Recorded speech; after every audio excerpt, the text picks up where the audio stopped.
ये देखें, ये आप देख सकते हैं ये डंडा कहाँ से गया हुआ है और किस जगह पे गया हुआ है। और ये डंडा मोदी साहब के अंदर गया हुआ है।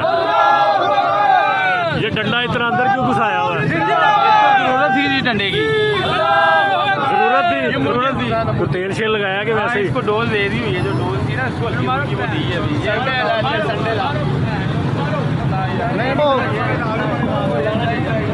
अच्छा जी, इंडिया ने शिकस्त तस्लीम लिया सीज फायर।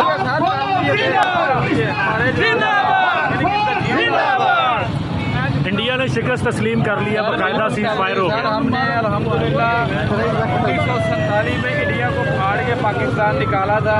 वो दिन दूर नहीं है। हम इंशाल्लाह ये दिल्ली को फाड़ के पाकिस्तान निकालेंगे, अमृतसर को फाड़ के पाकिस्तान निकालेंगे, मुंबई को फाड़ के निकालेंगे।